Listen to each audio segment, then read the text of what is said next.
आज जो है अचानक से एक ऐसी सूचना आती है जिससे इन लोगों के चेहरे खिल जाते हैं। ये जो धरना है हम लोग का 125 दिन का, ये आसान नहीं था। उन 126 दिन को अब मैं बुरे सपने के जैसे भूल जाना चाहती हूँ। लेकिन अभी क्यों चेहरे डाउन है? जब तक ज्वाइनिंग नहीं मिल जाता तब तक खुशी का लेवल जो है ना वो एक्सट्रीम लेवल पर नहीं होता। जो धरना स्थल था उसके बाहर बैठने वाले सभी दुकान वाले, पुलिस प्रशासन के सभी लोग सभी ये कामना करने लगे थे कि भैया अब इनका समायोजन हो जाए। सभी का समायोजन हुआ है सर, और हम आज बहुत खुश है सर। तीरंदाज का भी बहुत धन्यवाद करते हैं सर। हमारे माननीय मुख्यमंत्री जी ने हमें अक्षय उपहार के रूप में समायोजन का उपहार दिया है। संवेदनशील सरकार है और ट्रिपल इंजन की सरकार बन गई। नौकरी मिल गई तो आपने सबसे ज्यादा धन्यवाद उसका नहीं होगा। हमारा जो उनपे विश्वास था उस विश्वास का मान रखा और उन्होंने हमारे विश्वास को टूटने नहीं दिया। विष्णुदेव साय सरकार से हम गुजारिश करेंगे कि इस अधूरी खुशी को जल्दी पूरा करें।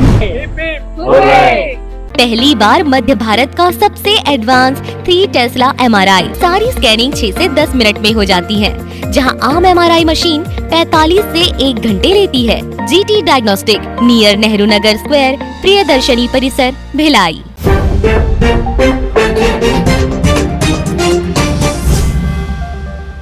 नमस्कार, मैं हूं मयंक चतुर्वेदी और आप देख रहे हैं तीरंदाज। आज वो दिन है जिसकी प्रतीक्षा हम लोगों से ज्यादा बीएड के जो बर्खास्त शिक्षक हैं वो कर रहे थे। 126 दिन का आंदोलन, और उसके बाद आज जो है अचानक से एक ऐसी सूचना आती है जिससे इन लोगों के चेहरे खिल जाते हैं। क्यों, सही बोला ना?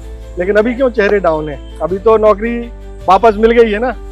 और अब जो है स्थिति ये है कि 1 जनवरी अंग्रेजी जो नववर्ष था उस दिन इन लोगों की नौकरी छीनी गई थी, और आज अक्षय तृतीया के दिन कैबिनेट, छत्तीसगढ़ कैबिनेट की जो बैठक हुई उसमें एक महत्वपूर्ण फैसला लिया गया कि जो 2621 जो बर्खास्त बीएड शिक्षक हैं उनको समायोजित किया जाएगा प्रयोगशाला सहायक के तौर पर, और बाकी बहुत सारी चीजें और होंगी, अलग अलग जहां वैकेंसी होगी उस हिसाब से एडजस्ट किया जाएगा।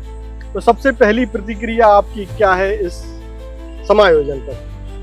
सबसे पहले तो जितने भी हमारे संघर्ष के साथी रहे, हमारी हेमा मैम जो हमारे बीच नहीं रही, और जितने भी साथी हमारे तूता धरना स्थल पर डटे रहे, विकट समस्याओं का उन्होंने सामना किया, उन तमाम माओं को जिन्होंने छोटे छोटे बच्चों को साथ में लेकर के संघर्ष यात्रा में हमारा साथ नहीं छोड़ा, उन सभी को, कैबिनेट के सारे जो हमारे मंत्रीगण हैं जिनसे हम लगातार वार्ता करते रहे, मुख्यमंत्री साहब, शिक्षा मंत्री भी वही हैं, उनको, और जो हमारी कमेटी के जो सदस्य थे, कमेटी के जो अध्यक्ष थे माननीय मुख्य सचिव साहब, सभी के सभी को हम धन्यवाद ज्ञापित करते हैं, हृदय से अभिनंदन करते हैं। और ये बीते जो हमारे लिए जो संघर्ष के दिन रहे, पिछले जो 1 जनवरी से लेकर के आज तक का जो दिन रहा, किस तरह से हमारी घर चलते रहा, किस तरह से हम मानसिक व्यथाओं को हम झेलते रहे, सामाजिक जो हमको ताने पड़ते थे उनको हम झेलते रहे, इन सब चीज़ों के बाद आज जो है हमारे लिए एक बहुत बड़ा दिन है, और इन्हें शब्दों में बयान नहीं किया जा सकता। लेकिन फिर भी हम जो है धन्यवाद ही देते रहेंगे सरकार को बारंबार कि आखिरकार उन्होंने संवेदनशीलता का परिचय दिया। अच्छा मैडम, आप ये बताइए कि आप शुरू से संघर्ष में रही और हमारी जितने भी खबरें बीएड संघर्ष को लेकर के थी, उन बीएड संघर्ष की जितनी खबरें थी उसमें आप लीड करती हुई दिखाई दी। आपने उम्मीद की थी कि आज कैबिनेट की बैठक में ऐसा कुछ फैसला हो जाएगा? आज की कैबिनेट में होगा ये तो नहीं, लेकिन मुझे हमारे माननीय मुख्यमंत्री जी पर पूर्ण विश्वास था कि वो हमारी व्यथा को समझेंगे और हमारा समायोजन होगा। कब होगा इसी अनिश्चितता में हम थे, लेकिन जब न्यू ईयर के दिन हमको टर्मिनेशन मिला उस समय थोड़ा सा हम ज्यादा व्यथित हो गए थे और समझ नहीं आ रहा था, अंधकार में भविष्य दिखाई देने लग गया था, ऐसा लग रहा था। लेकिन वो अब मैं उस परिदृश्य को अगर देखूं तो मेरा ये मानना है कि जैसे बच्चा बीमार होता है तो माता पिता उसे एक कड़वी गोली देते हैं, वो हमारे लिए एक कड़वी गोली के समान था, और वही माता पिता त्योहार के समय में अपने बच्चों को उपहार भी देते हैं। और अक्षय तृतीया के दिन हमारे माननीय मुख्यमंत्री जी ने हमें अक्षय उपहार के रूप में समायोजन का उपहार दिया है। तो आपको ये नहीं उम्मीद थी कि आज ही ये सब हो जाएगा? पिछली कैबिनेट के दिन भी हम लोगों को ये उम्मीद थी कि हो जाएगा, लेकिन शायद उस दिन कुछ टेक्निकल इश्यूज रहे या जो भी रीजन रहा, उस दिन घोषणा नहीं हो पाई। तो आज मैंने थोड़ा सा अपनी उम्मीदों को कंट्रोल कर लिया था। मैं एक बार फिर दुखी नहीं होना चाहती थी, लेकिन जब 1 बजे ये समाचार मिला तो मेरी खुशियों की कोई सीमा नहीं रही।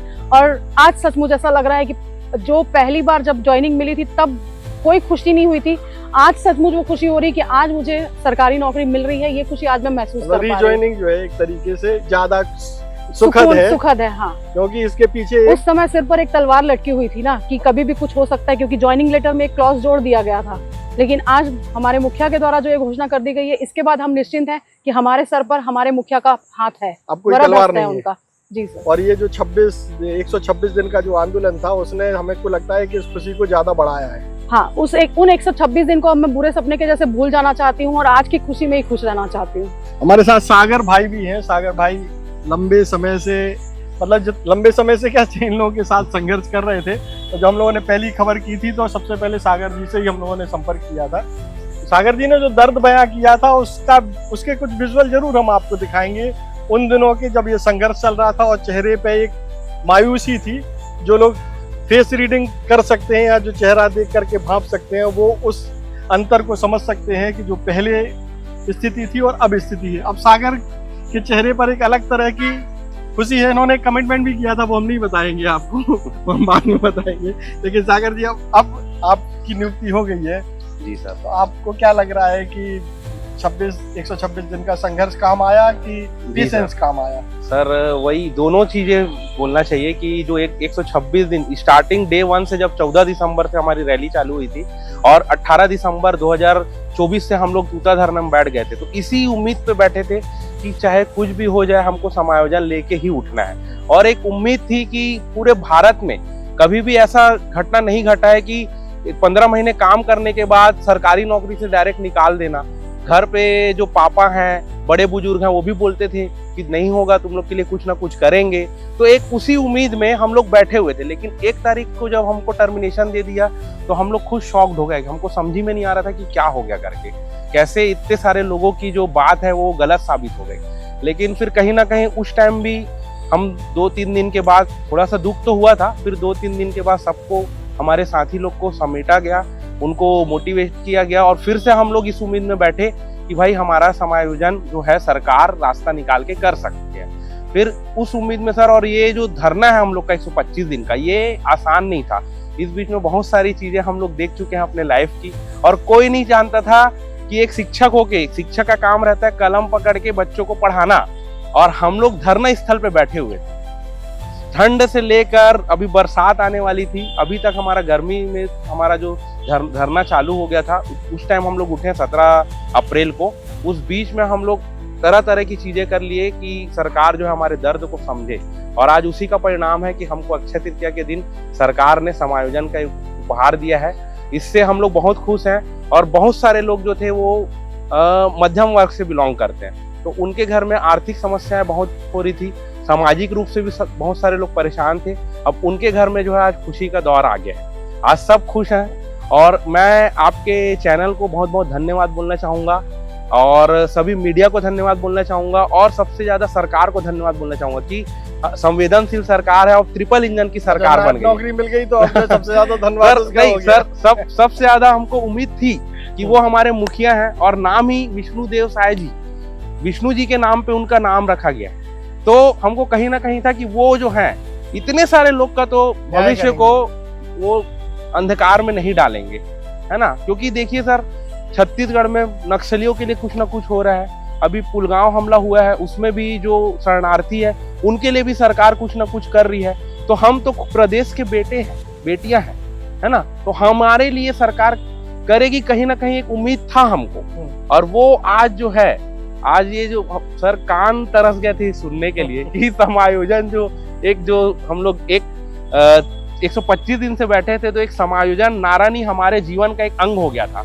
और ये चीजें जो है हम सरकार से सुनने के लिए 125 दिन से तड़प गए थे। आज जाके वो चीजें हमको सुनने में आई है कि सरकार फाइनली जो है हमारा जो समायोजन विज्ञान प्रयोगशाला में कर रही है। और जैसे ही हम सुने ना, तो कई लोग को तो समझ में नहीं आ रहा था कि सच में ये सपना जैसा लग रहा था। मैं खुद शॉक्ड हो गया था कि नहीं, ये सपना तो नहीं है करके। फिर जब फोन आने चालू हुए, पता चला, तो हम लोग बहुत खुश हैं सर। बहुत बढ़िया। अच्छा, आप लोगों में से कोई ऐसा है जो मुख्यमंत्री जी के पास मिलने गया था? 9 लोग आप थे सर भी। अच्छा, ये आप भी थे? तो आप हमको ये बताएं, माइक ले लें जी, हाथ में ले लें जाए, कि जब मिलने गए थे तब क्या आपको लग रहा था कि कुछ होगा, या हमको बाकी बाहर जो छन के सूचनाएं आ रही थी कि बहुत गुस्से में थे मुख्यमंत्री साहब कि क्यों धरने पर बैठे हो, तब आप लोगों को क्या लगा था कि वास्तव में ऐसा कुछ होगा? सर, अगर मैं धरने के पहले दिन से की बात करूं, तब भी मुझे ये विश्वास था कि हमारे मुख्यमंत्री जी जो हैं, क्योंकि मैंने उनके बारे में हमेशा ये सुना था कि वो संवेदनशील व्यक्ति है, तो मुझे तो डे 1 से ही उन पर विश्वास था कि ये हमारा समायोजन होगा। बस देरी हो रही थी, तो ये चीज उस समय समझ में नहीं आ रही थी कि ये क्यों हो रहा है। जब लास्ट धरना का जो लास्ट दिन था और जब सीएम सर ने हम लोगों को बुलाया मिलने के लिए, और जब हम मिलने के लिए उनके कैबिन में पहुंचे और उन्होंने एक शब्द में कहा कि आप धरना खत्म कीजिए, तो एक सेकंड के लिए समझ ही नहीं आ रहा था कि ये क्या है, कि क्यों ऐसा बोला जा रहा है। जब हमको समायोजन के बारे में वो नहीं कह रहे हैं तो फिर खत्म करने के लिए क्यों नहीं बोल रहे हैं। लेकिन फिर भी कहीं ना कहीं मन में एक विश्वास था कि नहीं, अगर उन्होंने खत्म करने के लिए कहा है तो उनकी बात का भी मान रखना चाहिए, क्योंकि वो हमारे परिवार के मुखिया हैं, हमारे छत्तीसगढ़ प्रदेश के मुखिया हैं, तो उन्होंने भी कुछ सोचा होगा हमारे लिए, तभी वो हमें आदेशित कर रहे हैं कुछ करने के लिए, तो उनकी बात का मान रखना चाहिए। और उनकी बात का मान रखते हुए हमने धरना स्थगित किया था और उन्होंने भी पूरा आप लोगों का मान रखा, सम्मान रखा। उन्होंने हमारा जो उनपे विश्वास था उस विश्वास का मान रखा और उन्होंने हमारे विश्वास को टूटने नहीं दिया। अच्छा, आप लोगों में से धरने में स्थल पे लगातार सबसे ज्यादा कौन था? सभी थे। आपका एक वीडियो भी वायरल हुआ था, पहले उससे पहले हम एक सवाल आपसे पूछ लेते हैं, वायरल पर्सनालिटी है। अच्छा, ये बताओ कि धरना स्थल पर तो बहुत सारे लोग थे जी सर, कितने % आपके सहयोगियों ने कंट्रीब्यूशन नहीं दिया? सर ऐसा होता है सर कि 100% तो कुछ भी नहीं होता है सर, लेकिन मैं सोचता हूँ सर कि कंट्रीब्यूशन नहीं भी दिया है तब भी हम 2621 जो है वो परिवार थे और सभी का समायोजन हुआ है सर, और हम आज बहुत खुश है सर। जो हम इसमें कोई कंट्रीब्यूशन नहीं दिया ऐसा नहीं समझते सर, हर किसी का कंट्रीब्यूशन है इसमें, और हम बहुत खुश है सर। हम माननीय मुख्यमंत्री जी का धन्यवाद करते हैं और हम सब तीरंदाज का भी बहुत धन्यवाद करते हैं सर। जब हमारा आंदोलन खत्म हुआ था उस टाइम भी तीरंदाज हमारे पास आया और हमसे पूछा कि आपको क्या उम्मीद है कि आपका समायोजन होगा कि नहीं होगा, और आज मैं तीरंदाज के चैनल पर ही बोल रहा हूँ, आज रिजल्ट सामने है। माननीय मुख्यमंत्री जी ने जो भरोसा दिया था आज उनको उन्होंने निभाया है। सुशासन की सरकार है, उन्होंने सुशासन का परिचय दिया, 2621 लोगों का परिवार सुरक्षित किया, इसके लिए माननीय मुख्यमंत्री जी का धन्यवाद और सारे मीडिया जगत का धन्यवाद। तीरंदाज का बहुत बहुत धन्यवाद, लगातार हमको हमेशा जगह दी अपने चैनल पे, हमारी समस्याओं को सरकार तक पहुंचाया, हम उसके लिए बहुत आभारी हैं सर आप लोगों का। धन्यवाद। ये बताइए कि आपका एक वीडियो वायरल हुआ था, आपका नाम बताइए पहले। मेरा नाम सोमेश गुप्ता है सर। सोमेश गुप्ता जी, आपका एक वीडियो वायरल हुआ था, आप बहुत भावुक थे, वो दृश्य भी हम चाहेंगे कि वो अगर आपके पास वीडियो हो तो हमको जरूर दीजिएगा। वो हम चेहरा दिखाना चाहते हैं और आज का चेहरा दिखाना चाहते हैं। जैसे पूछेंगे उसमें कि भाई इसमें अंतर ढूंढिए क्या है, तो अंतर ही अंतर दिखाई देंगे शायद। हमको लगता है इतने अंतर दिखाई देंगे कि कोई जो आंखों से जो मजबूर है, जो देख नहीं सकता, वो भी कह देगा कि नहीं इसमें अंतर है। सर शायद वो मेरा तस्वीर नहीं था सर, वो शायद 2621 सहायक शिक्षक का ही तस्वीर था, वो जो मेरी आंखों से निकल गया था। उस दिन का मैं मंजर बयान नहीं कर सकता सर। उस चीज के लिए हम लोगों ने बहुत तकलीफ झेला सर, बहुत सारी चीजें खो गई हमारे अंदर से, इमोशन, डर, बहुत सारी चीजें मैं कैमरे पे नहीं बोल पा रहा हूँ। और चाहते हैं आप कैमरे पर ही बोलें, तभी तो पता चलेगा लोगों को। हम लोगों ने बहुत सारी चीजें खो दी सर। हमारा जो 5 महीना निकला है, हमारे जो घर परिवार को छोड़कर हम वहाँ पे तूता पे रहते थे, वॉशरूम साफ नहीं रहता था, ओवरफ्लो मारता था, उसमें भी हम लोग रहते थे। सांप काट रहा है, बिच्छू काट रहा है, किसी को सांप आ रहा है, बहुत सारी समस्याएं रहती थी सर। उसके बीच हम लोग वहाँ पे जितना ठंड सहा है उतनी भी ज्यादा गर्मी भी सही वहाँ पे। इतने दिन तक हम लोग वहाँ रहे, तो वो अविश्वसनीय और अकल्पनीय एक तपस्या थी सर। लेकिन हमको वो लड़ना ही था सर, हम लोग वहाँ पे हारने के लिए बैठे नहीं थे, हम लोग जीतने के लिए बैठे थे। क्योंकि जीतने के लिए इसलिए बैठे थे क्योंकि हमको सरकार पे भरोसा था कहीं न कहीं कि अगर हम वहाँ बैठे तो सरकार हमारी आवाज़ सुनेगी, और आप जैसे मीडिया साथी रहेंगे सर तो निश्चित हमारी आवाज़ पहुँची है वहाँ तक, और आप लोग के ही भरोसे हम लोग वो आवाज़ हम वहाँ तक पहुँची और उसका परिणाम आज हमको मिला है, यही कहना चाहूँगा। मैडम को दीजिए, हम मैडम से कुछ पूछना चाहते हैं।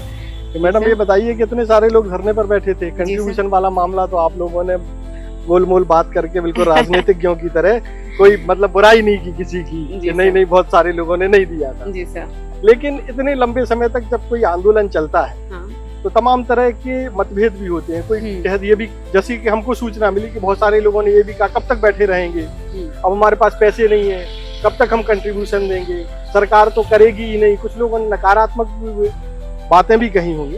तो उसमें आप लोगों के बीच भी कुछ ऐसे लोग होते होंगे जो इस मनोस्थिति से निपटने के लिए या उनको समझाने के लिए काम करते होंगे। सर 4-5 महीने जो है वो हम घर पे बैठे, मतलब जो एक सरकारी नौकरी में था एक युवा जो 5 महीने घर पे बैठा है, उसकी सैलरी नहीं आ रही है, तो उसकी जो मानसिक स्थिति थी उसके मतलब उसमें तो वो पता ही नहीं, उनको खुद नहीं पता है कि वो क्या कर रहे हैं, किसको क्या बोल रहे हैं। फ्रस्ट्रेशन था जो निकलता था, जब भी जो जैसा भी होता था, जो भी बोलते थे, कभी नहीं, धरना स्थल पर जब ऐसी कभी गलती मतभेद से की अगर हमने स्थिति- एक दूसरे को भी बोला हो या सरकार को भी बोला हो, वो हमारी वो फ्रस्ट्रेशन थी सर जो निकली है।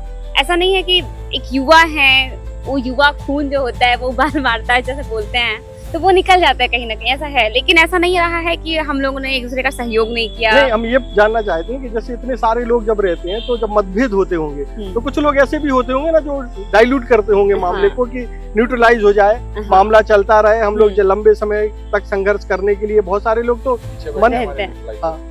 अच्छा, वो अभी भी न्यूट्रल है। यहाँ है सर हमारी किसी विजल मैडम सर। सर ये कभी जब मैं डावाडोल हो गई, संघर्ष के समय में हर किसी की मानसिक स्थिति ठीक नहीं थी, किसी न किसी पॉइंट पे हर कोई वीक हो जाता है।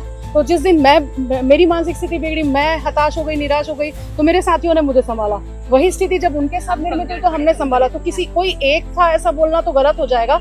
हर किसी ने अपने तरीके से जिम्मेदारी को निभाया, एक दूसरे को संभाला है, और इसी का परिणाम है कि आज हम एक साथ हैं। और जैसे आप बोल रहे थे थोड़ी देर पहले कि हर कितना कंट्रीब्यूशन है, तो सर हम लोग जो थे लास्ट डे की अगर मैं बात करूं तो 400-500 लोग आके बचे थे आखिर में धरने के दिन। लेकिन वो जो बाकी के 2100 लोग थे वो भी कहीं ना कहीं मानसिक रूप से, डिजिटल रूप से, आर्थिक रूप से, हर तरीके से हमको सहयोग किए हैं। वो जो 2100 लोग यहाँ नहीं थे उसके पीछे भी बहुत सारी स्टोरीज है, क्योंकि आप तो शुरू से हमारे साथ रहे हैं, आपको सारी चीजें पता है, ये आप जानते हैं। और क्यों वो वहाँ नहीं थे, उसके पीछे रीजंस थे और वो नहीं थे, लेकिन उनका ना होना भी कहीं ना कहीं सपोर्ट के फॉर्म में था, चाहे वो आर्थिक रूप से हो, चाहे वो मानसिक रूप से हो। जो घर में बैठे हुए थे वो डिजिटल रूप से भी हमें सपोर्ट कर रहे थे। निरंतर हमारा ट्विटर पे, इंस्टा पे, एफबी पे जितने भी चल रही थी चीजें, उनमें उनका सहयोग था। तो किसी एक के भी कंट्रीब्यूशन को हम नकार नहीं सकते कि किसी एक ने सहयोग नहीं किया। सभी 26 के 21 जो टीचर है उनका सबका सहयोग है और उनकी मेहनत है जो आज रंग लाई है। भाई साहब बहुत गंभीर दिख रहे हैं। अभी ऐसा क्या मसला बचा रह गया जीवन में जो इस खुशी पर हावी हो जा रहा है भाई? खुशी तो है सर, बहुत खुशी है, हाँ। लेकिन जब तक ज्वाइनिंग नहीं मिल जाता तब तक खुशी का लेवल जो है ना वो एक्सट्रीम लेवल पर नहीं अभी भी एक नहीं हो संशय का पाएगा। मामला है। हाँ, मतलब कितना लेट लगता है। उम्मीद तो है, उम्मीद से ही हमें समायोजन मिला है। अब खैर टिकट तो मिल ही गया है, अब हाँ। ट्रेन तो चलेगी। हाँ सर, हाँ। टिकट तो मिल गया ना, हम्म। अब ट्रेन चलेगी तो सीट पे बैठने को तो मिलेगा ही मिलेगा। हाँ। अब बस ये है कि चलेगी ट्रेन, अब क्या है, जब टिकट काट दिया है तो। अभी और कोई संशय बचा है नहीं क्या? नहीं सर, अब नियुक्ति तो होना ही है, ये तो कंफर्म है। लेकिन जो खुशी, मतलब पहले हम लोग जॉब पर थे, अभी जॉब पर नहीं है, अभी भी नहीं है, और ये सच्चाई है, कहीं ना कहीं ये सच्चाई है। हालांकि आज घोषणा हुआ है, लेकिन जो एक्चुअल खुशी है वो नियुक्ति के बाद ही हम लोगों को मिल अच्छा, पाएगी। मतलब जो अभी एक्सट्रीम लेवल का खुशी मतलब है, अभी भी है, अधूरी है। विष्णुदेव साय सरकार से हम गुजारिश करेंगे कि इस अधूरी खुशी को जल्दी पूरा करें, क्योंकि उन्होंने बहुत लंबी तपस्या की है। तो जैसा ये भरोसा जता रहे हैं आप पर, यानी कि मुख्यमंत्री जी पर, तो आपको लगता है कि इस वीडियो, अब ऐसा लगता है कि इस वीडियो को देख करके बाकी लोगों का भी आपसे उम्मीदें बढ़ेंगी मुख्यमंत्री जी, तो आप पर अब बोझ जो है बढ़ने वाला है। एक और मैडम है हमारे साथ, वो भी, उनसे भी पूछ लेते हैं। भाई आपको क्या लगा था कि ये तो जल्दी हो जाएगा क्या? मुझे तो हर जब भी बैठक होती थी ना, हमेशा उम्मीद रहती थी कि अभी कुछ होगा, अभी कुछ होगा, अभी कोई न्यूज आएगी ऐसा करके। लेकिन जब वो बैठक कंप्लीट होता था और पता चलता था कि कुछ नहीं हुआ तो बहुत तकलीफ होती थी। तो इस बार भी पहले ही आश्वासन मिल चुका था मुख्यमंत्री जी से कि आप लोगों का समायोजन होगा 1 महीने के अंतराल में। तो एक बात ये भी था कि कैबिनेट बैठक में हमारे लिए कुछ फैसला आए या ना आए, समायोजन तो होके रहेगा, इतना कंफर्म था। अच्छा जी। तो ये जो सरप्राइज दिया है सरकार ने, तो ये तो उम्मीद इस कैबिनेट मीटिंग की तो शायद किसी को नहीं थी। नहीं सर, ऐसे अब आज के डेट पे आ जाएगा, हाँ। इतना हमको रेडी नहीं थे। हाँ, इस चीज के लिए हम लोग रेडी नहीं थे कि आज पिछले में हम बड़ा रेडीनेस में थे कि हाँ हो रहा है, पर वैसा मैम ने बताया कि कुछ कारण रहे जिसके चलते वो एजेंडे में था, लेकिन वो घोषणा नहीं हुई। अच्छा, हम पूरे आंदोलन और पूरे प्रकरण को लेकर के अगर आपसे पूछे कि आपको इस पूरे प्रकरण से क्या शिक्षा मिली, तो आप क्या कहेंगे? सर, शिक्षा मुझे नहीं, मैं शिक्षा के बारे में ये कहना चाहूंगा कि जितने हमारे पॉलिसी मेकर्स हैं, जब वो कोई भी एक एक लाइन लिखते हैं कि ये कोर्स लागू होगा, ये कोर्स लागू नहीं होगा, ये कोर्स इसके लिए एलिजिबल है या नहीं है, तो उसके पीछे लाखों युवाओं का भविष्य, लाखों युवाओं की मेहनत, लाखों युवाओं की उम्र, लाखों युवाओं के पेरेंट्स का पैसा, ये सारा कुछ लगता है। तो वो जो पॉलिसी मेकिंग ये करते हैं वो ऐसी पॉलिसी मेकिंग करे जो कोर्ट में ठहर सके, जो वैलिडेट कर सके और जिसपे वो दमदारी से लड़ सके कि नहीं हमने किया है या सही किया है। ऐसा कुछ ना करें जिसको सुप्रीम कोर्ट 2 मिनट में उड़ा के लाखों लोगों के भविष्य को अधर में लटका दे। तो ये शिक्षा मेरे लिए नहीं है, ये शिक्षा सभी पॉलिसी मेकर्स के लिए है कि जब भी पॉलिसी मेकिंग का काम हो तो वो बहुत ही detailed study, detailed research, opinion लेकर के, कमेटी से जो भी सलाह मशवरा लेकर के तब जाके उसको एज अ पेपर में एक फ्रेमवर्क बनाया जाए। नहीं तो आनन फानन में की हुई चीजें आप देख रहे हैं कि कितना लोगों को उन्होंने परेशान किया। अच्छा, हमारे साथ एक और साथी हैं जो बहुत दूर दूर हैं और लोग बता रहे हैं, टीम बता रही है कि ये जो है न्यूट्रलाइजर का काम करते रहे। जब लोग जो है बड़ा हताश हो गए इस बात को लेकर के कि अब बहुत हो गया आंदोलन, कब तक बैठे रहेंगे, तो ऐसी विपरीत स्थिति में यही जो है बैलेंस करते रहे, लोगों को, टीम को जोड़े रहे। तो क्या उस समय क्या परेशानी आ रही थी? देखिए सर, परेशानी ऐसा थी कि काफी समय हो चुका था हम लोग को आंदोलन करते हुए, तो क्या लोग ना हताश होते जा रहे थे। आप आगे आ जाओ। क्योंकि दिसंबर 14 तारीख से हम लोग आंदोलन करना शुरू किए थे। उसके बाद नए साल में हम लोग को जो टर्मिनेशन का लेटर मिला था उसके कारण लोग काफी हताश हो गए। तो उसके बाद जो बीच में आचार संहिता का गैप आया तो उसमें और लोग कम होते जा रहे थे। तो क्या लोगों को मोटिवेट करके रखना बहुत ज़्यादा जरूरी है। और क्या है कि आपका रिजल्ट कैसा हो वो हमारे संघर्ष पे डिपेंड करता है। मतलब जर्नी भी डिसाइड करती है कि एंड कैसा होगा। तो जब तक हम जर्नी पे अपना विश्वास नहीं रखेंगे तब तक हमारा एंड डिसाइड नहीं होता। तो इसी बात को लेकर मैं लोगों को मोटिवेट करता था, सब मिलकर एक दूसरे को मोटिवेट करते थे। तो वो मोटिवेशन जरूरी है। एक क्वेश्चन आपने पहले पूछा था कि इस आंदोलन से क्या सीखा हमने, तो मैंने जो सीखा है कि आपको पॉजिटिव रहना जरूरी है, आपको संघर्ष करते रहना जरूरी है। क्योंकि अगर हम लोगों ने होप पहले ही खो दिया होता, हो सकता है कि हम इस रिजल्ट पे नहीं पहुंचे रहते। तो बी पॉजिटिव, जितने भी लोग हैं हम सब पॉजिटिव होकर रहे, एक दूसरे का सपोर्ट करते रहे, तब जाके हम लोगों ने रिजल्ट पाया। तो और इसमें सरकार का बहुत बड़ा योगदान है, क्योंकि जो सुशासन की सरकार है ये उसका बहुत बड़ा एग्जाम्पल है। किस तरीके से बीजेपी सरकार ने सुशासन का एग्जाम्पल देते हुए हम लोगों के साथ जो न्याय किया है वो एक बहुत बड़ा सुशासन का एग्जाम्पल है। तो इसके लिए मैं भी सरकार को भी थैंक्स बोलना चाहूँगा इसके लिए। अच्छा, सागर जी हमारे पास है। सागर जी, हमको एक कोई ऐसा किस्सा जानना है, इतनी टेंशन जब उधर तूता में चल रही थी उस दौरान का कोई ऐसा किस्सा जिससे आप लोग जो है हंसी के मारे लोटपोट हुए हो। हमको कुछ बातें पता चली हैं, लेकिन हम चाहते हैं कि आप कुछ बताएं कि ऐसा कोई माहौल, कोई घटनाक्रम जिसमें हम लोग कुछ देर के लिए इस तनाव को या इस परेशानी को भूले कि हम जो है किस लिए संघर्ष कर रहे हैं। सर देखिए, वहाँ पर क्या है, सबका एक अलग टीम बन गया था। लोग अलग अलग जिले से क्या बोलते हैं वहाँ पर आए हुए थे और मतलब जानते नहीं थे जब स्टार्टिंग में बैठे हुए थे। फिर धीरे धीरे जानने लगे। जैसे मैम ही है, रायपुर में रहती है, लेकिन हम लोग आज तक कभी मिले नहीं थे, लेकिन एक अलग टीम बन गया था। तो हंसी मजाक होते रहता था वहाँ पर। काम के टाइम में काम भी करते थे, रैली करना है, जब प्लानिंग करना है, डिस्कशन करना है, तो वो चीज़ें होती थी। लेकिन जब क्या बोलते हैं फ्री टाइम रहते थे, अब वहाँ पर करेंगे तो करें क्या, इतना देर तक वहाँ बैठना है और मुख्य सिटी से पूरा अंदर है, वहाँ कुछ चीज़ें नहीं है। तो वहाँ पर एक दूसरे का टांग खींचना या एक दूसरे का हंसी मजाक करना जो दोस्ती यारी में होता है, हम लोग जनरली वहाँ पर कभी समय मिलता था तो लूडो खेलने लग जाते थे। तो लूडो में एक शर्त लगा के खेलते थे कि वो अगर हारेगा तो वो आज ये पार्टी देगा करके। तो उसमें ही सब हम लोग का चलते रहता था सर, ऐसा ही। और ऐसा कुछ वो खास तो हुआ नहीं है, मेरे को नहीं है नॉलेज में। इसके अलावा हम लोग कुछ लोग रायपुर से जो जाते थे, हम लोग हमारे घर में रहते थे रायपुर में और डेली तूता जाते थे, तो हम घर से टिफिन लेकर जाते थे। अब टिफिन लेकर जा रही हूँ अगर मैं, तो सब उसमें ज्यादा से ज्यादा 6-8 रोटियां रहती थी। और उस समय ऐसा तो था नहीं कि कोई वहाँ रूम है कि हम वहाँ जाके खा ले। तो जब वो टिफिन खुलता था तो उस टिफिन को खुल ले, क्योंकि वहाँ डेली एक टाइप का ही खाना बन रहा था, क्योंकि सबके लिए बल्क में बन रहा था। और टिफिन में जो आइटम रहती थी वो हर किसी के घर अलग अलग। तो उस समय मतलब वो जो टिफिन खाने के लिए लोग झपटते थे, तो मतलब उस समय ऐसा लगता था कि हम लोग क्या सहायक शिक्षक है या बच्चे बन गए हैं। मतलब सहायक शिक्षक का कोई रोल नहीं रहता था उस समय, हम बच्चे ही बन जाते थे सबके सब। और सब ऐसे टूट पड़ते थे उस खाने के लिए जैसे पता नहीं कितने दिनों से हम भूखे हैं, जबकि सब पेट भरा रहता था। ऐसा नहीं था कि कोई भूखा था, लेकिन बस वो मजाक करने का एक तरीका था, एक दूसरे को टेंशन फ्री करने के लिए ही वो सब चीजें कर रहे थे हम लोग। सर एक चीज बताना चाहूंगा, जब अभी बीच में आंधी तूफान आया था, तो आंधी तूफान आता है तो मतलब अलग ही प्रतिक्रिया रहती। जैसे आप नॉर्मल यहाँ हैं तो साइड चले जाएंगे या कहीं छुप जाएंगे, वहाँ गद्दे को उठा के ऐसा करके खड़े हैं कुछ लोग रॉड को पकड़ लिए। कम से कम 15 से 20 लोग पूरे मंच के रॉड को पकड़े हुए थे कि वो उड़े मत करके, और पूरा भीग गए थे। तो वो एक किस्सा बहुत मजेदार था। और हम लोग ना समस्याओं में भी ना हंसते रहते थे कि नहीं जो भी हो, और एक अनोखा चीज देखने को मिलता था, सब में उत्साह रहता था। वो आंधी तूफान में भी दो बार आया, दो बार आप देखेंगे वीडियो भी वायरल हुआ था, सब में एक उत्साह था। कोई गद्दा लेके खड़ा हुआ है, कोई चटाई कोई पूरा ओढ़ लिया था, और कोई बहुत सारे लोग मंच में खड़े हुए थे, उसको क्या बोलते हैं, रॉड को पकड़ के, क्योंकि गिरे मत करके। तो ये चीजें होती थी, और हर चीज में ना हम लोग ना एक उत्साह, एक उमंग ढूंढ ही लेते थे, और बस उसी राह पे चलते जा रहे थे सर कि नहीं आगे चलना है। और यही चीज एक जो हमको ना बांधे रखी हुई थी, एक दूसरे को सपोर्ट कर रहे थे, और यही चीजें जो है हमको आगे बढ़ने का जो है प्रेरित कर रही थी।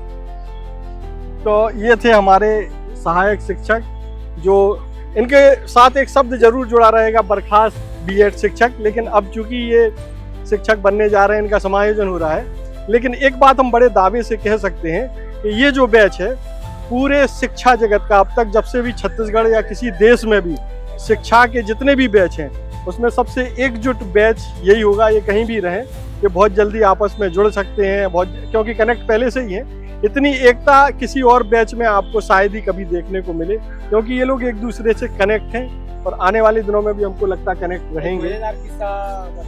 अच्छा, एक और किस्सा है, ये जरूर बताएं भाई, ये वायरल बॉय इंटरटेन करने के लिए बहुत सारे तरीके अपनाते हैं। तो हमारे कुछ शिक्षक साथी थे सर जो क्रिकेट खेलते थे।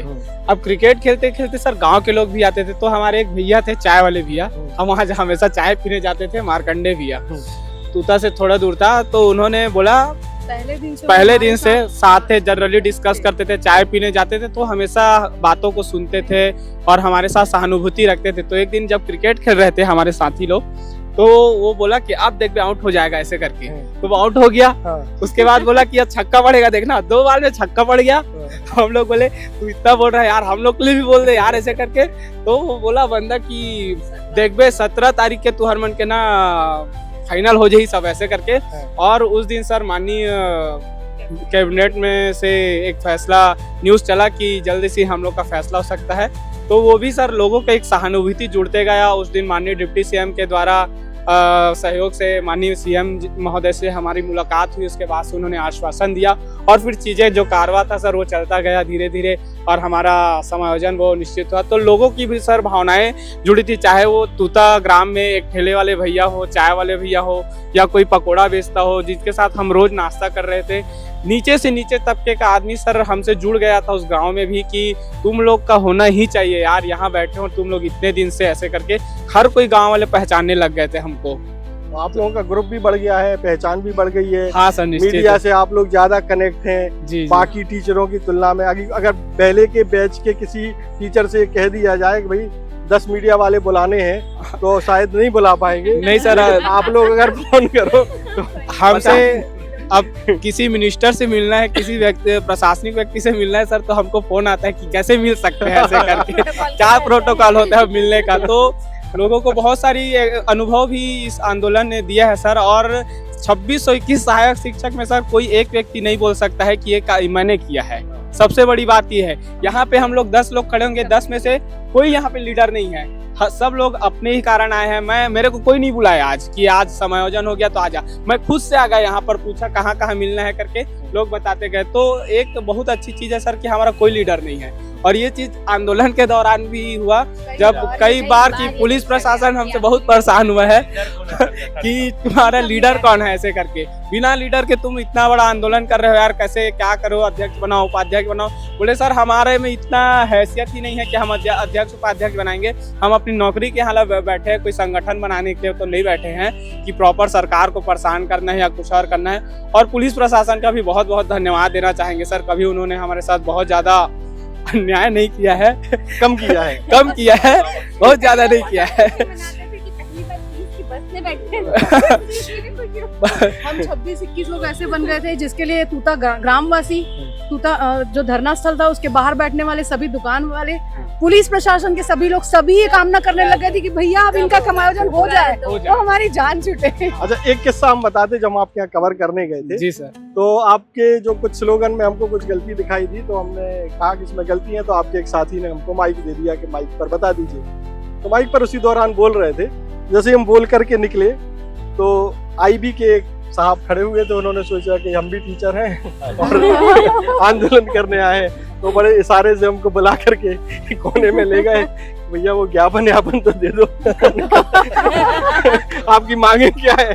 तो हमने कहा भाई हम टीचर नहीं है, तो बोले आप तो माइक थामे थे। हमने कहा हम पत्रकार हैं, नेता भी बन जाते हैं कभी कभी। ऐसा ही एक किस्सा हमारे साथ भी हुआ था रामनवमी के दिन, जब हम राम लला के दर्शन करने के लिए राम मंदिर जाने वाले थे और कटोरा तालाब गार्डन से हमारी रैली निकलने वाली थी। रैली तो नहीं निकलने दी गई, पुलिस प्रशासन ने हमको वहीं रोक लिया। हमारे जो 40-50 साथी वहाँ इकट्ठा हुए थे, ज्यादा लोग नहीं थे, 40-50 ही थे, उनको बस में डाला गया। अब क्योंकि गार्डन था, गार्डन में लोकल पब्लिक भी थी, तो हम साथियों के साथ साथ 3-4 लोकल पब्लिक भी थी जिनको बस में डाल दिया गया था, क्योंकि वो सिमिलर एज के थे, यंग एज के थे। बेचारे बोलते रह गए मैडम मैडम मेरा तो मैं तो अच्छा उनके लॉ का स्टूडेंट नहीं, और उसमें ये हुआ बीएड वाले हो, वो बोलता है हाँ बीएड वाला हो, बेचारा बीएड कर रहा था, लेकिन उसको ये भी नहीं पता था कि बीएड असिस्टेंट टीचर के बारे में पूछा जा रहा है। तो हमारे साथ साथ वो बीएड का स्टूडेंट बाद में फिर उसने बस में दिखाया कि मैडम देखो मेरा तो अभी फर्स्ट सेमेस्टर क्लियर हुआ है, तब फिर मैडम ने उनको छोड़ा। और उसके साथ 2 और लड़कियां भी थी जो कॉलेज गोइंग गर्ल्स थी, उनको भी बाद में मैम ने कंसिडर किया कि हाँ ये टीचर नहीं है। जब हम लोगों ने बताया कि नहीं मैम ये हमारे नहीं है, जब हम इतने 40 लोगों की जवाबदारी ले रहे हैं कि ये हमारे हैं, तो इन 3 लोगों के लिए हम झूठ क्यों बोलेंगे। तब उनको विश्वास हुआ कि वो बाहर के लोग हैं। तो ऐसी चीजें भी हुई है हमारे साथ। तो ये थे बीएड के। अब हमको लगता है कि बर्खास्त शिक्षक कहना ज्यादा ठीक नहीं है, वो अप्रोप्रिएट नहीं है, लेकिन ये सब दिन का पीछा कभी नहीं छोड़ेगा। लेकिन अब ये समायोजित हो गए हैं, चेहरे पर खुशी है, और मुख्यमंत्री जी से इस घटनाक्रम के बाद तमाम लोगों की उम्मीदें बढ़ेंगी।